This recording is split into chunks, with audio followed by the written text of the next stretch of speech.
to survive for thousands of years in the harsh East African savanna. Their deep knowledge of nature, advanced tracking abilities, and mastery of traditional hunting tools make them one of the most skilled hunting tribes in existence. This article explores the Hadzabe language techniques, including their use of click sounds, and their highly developed hunting techniques, which ensure their survival in the wild. 1. Hadzabe language techniques. The Hadzabe language, known as Hadza, is one of the few surviving click languages in the world. It is considered a linguistic isolate, meaning it has no clear relationship to any other known language. The Hadzabe people have developed a unique way of communicating that is deeply connected to their hunting lifestyle and social traditions. 1.1 A click-based language. One of the most remarkable features of the Hadzabe language is the use of click sounds. These clicks serve as consonants and add a rhythmic and melodic quality to their speech. There are different types of clicks in their language, each with a distinct purpose. Dental clicks, produced by the tongue pressing against the teeth. Lateral clicks, made by the tongue clicking against the sides of the mouth. Alveolar clicks, created by the tongue snapping against the upper palate. These sounds are essential for distinguishing words and meanings, making Hadza a complex and unique language. 1.2 Language as a tool for hunting. The Hadzabe language plays a crucial role in their hunting strategies.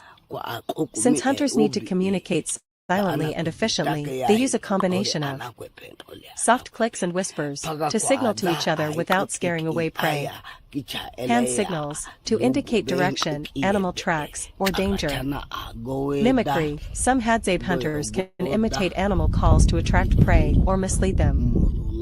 This language system helps them coordinate effectively, making them highly successful hunters.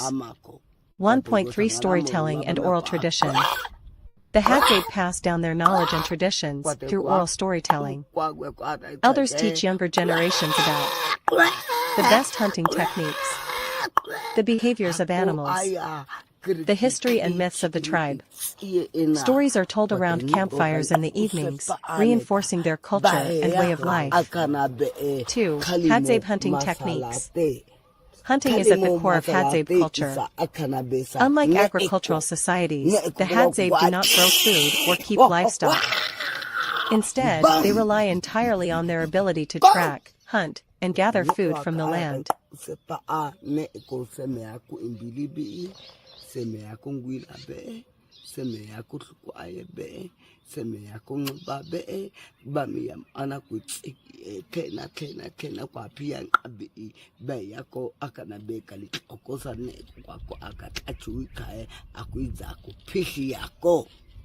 Hadaneta nga etie en ayakwa ehena atekota chobamtana kote ngo wakata kusepa agosanganeta akadabema shukuji bamakwa 2.1 Traditional hunting weapons. The Hadzabe primarily hunt using traditional weapons, which are carefully crafted from natural materials. Bows and arrows. The Hadzabe use handmade bows made from strong local woods like conifera, and arrows tipped with poison extracted from desert plants. Poison-tipped arrows. The poison is made from the sap of the adenium, desert rose, plant. When an animal is struck, it weakens within minutes, making it easier to track and kill. Clubs and spears. For close-range encounters, they sometimes use wooden clubs and spears. 2.2 Hunting strategies. Hadzabe hunters use several strategic methods to track and kill their prey. 2.2.1 Stealth and tracking. The Hadzabe are experts in tracking animal footprints, droppings, and broken twigs. They move silently through the bush, using the direction of the wind to prevent animals from catching their scent. Hunters often go barefoot to reduce noise and improve their sensitivity to the ground. 2.2.2 Group hunting. Some hunts are team-based, with hunters surrounding an animal and coordinating their movements using hand signals. If a large animal is hunted, such as a kudu or impala, the tribe shares the meat among all members. 2.2.3 Solo hunting.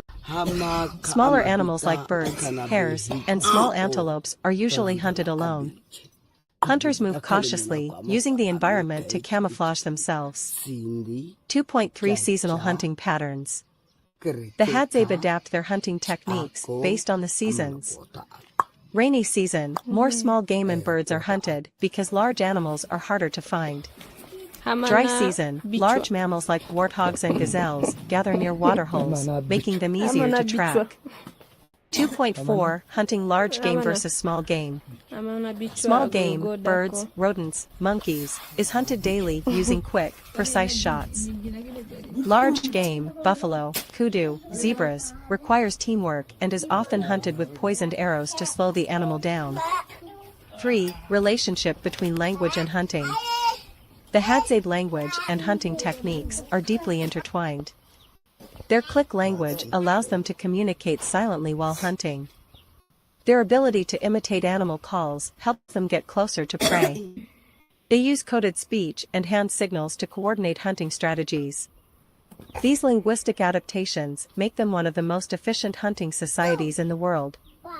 4. The future of Hadzabe hunting and language. Despite their remarkable survival skills, the Hadzabe face increasing challenges. Land loss due to agriculture and tourism. Declining wildlife due to hunting restrictions and conservation efforts. Cultural erosion as younger generations adopt Swahili and interact more with modern Tanzanian society. Efforts are being made to document the Hadzabe language and protect their hunting rights. Organizations are working to preserve their traditional knowledge while also respecting conservation laws. Conclusion. The Hadzabe tribe has developed extraordinary language techniques and hunting skills that have allowed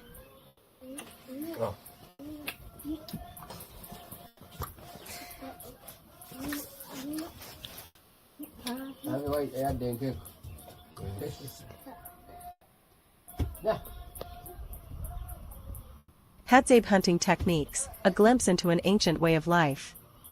The Hadzabe people of northern Tanzania are one of the last remaining hunter-gatherer tribes in Africa, relying on their traditional hunting techniques for survival. Their hunting methods have remained largely unchanged for thousands of years, passed down from generation to generation. 1. Traditional weapons and tools. The Hadzabe primarily hunt using handmade bows and poison-tipped arrows. Their bows are crafted from durable local wood, such as the conifera tree, while the bowstrings are made from animal tendons or plant fibers. The arrows are tipped with sharpened metal or bones, and some are coated with a deadly poison extracted from the sap of certain trees like adenium, desert rose. This poison is strong enough to paralyze or kill animals quickly, ensuring an efficient hunt. 2. Hunting strategies and tracking skills. Hadzabe hunters possess exceptional tracking skills, honed from childhood. They can read footprints, droppings, broken branches, and even subtle disturbances in the soil to determine the size, direction, and type of animal they are pursuing. They use two main hunting strategies. Stealth and ambush. Hunters move quietly through the bush, using trees, rocks, and tall grass for cover. They get as close as possible to their prey before launching a precise arrow strike. Persistence hunting. For larger animals, such as antelope, Hadzabe hunters use a technique where they chase the animal for long distances until it becomes exhausted, making it easier to kill. 3. Hunting small versus large game. Small game, birds, squirrels, hares, and small antelope are common targets. Hunters often use lightweight arrows without poison for smaller animals. Large game, kudus, impalas, warthogs, and baboons require teamwork. Hunters work together, surrounding and cornering the animal before using poison arrows to ensure a successful kill. 4. Seasonal hunting and adaptation. The Hadzabe hunting techniques change with the seasons.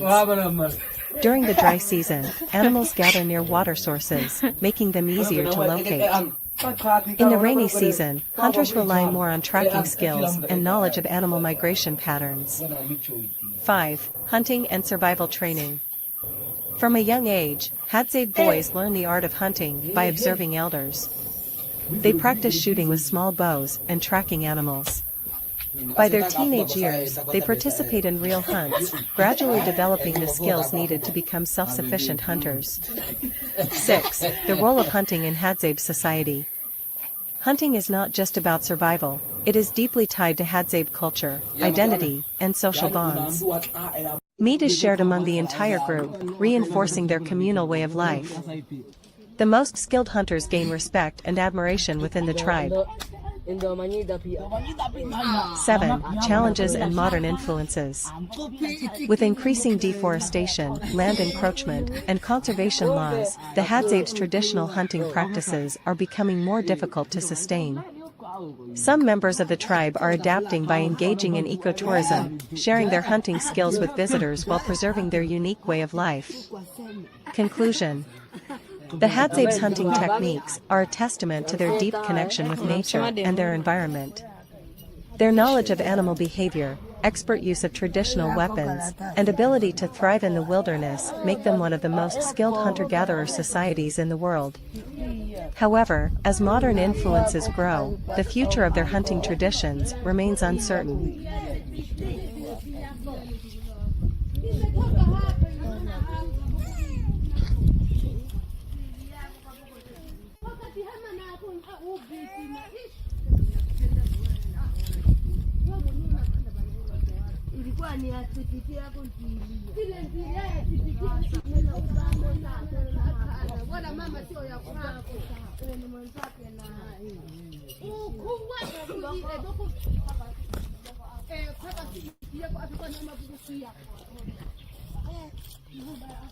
Alafu tese kwa hii ube na makamo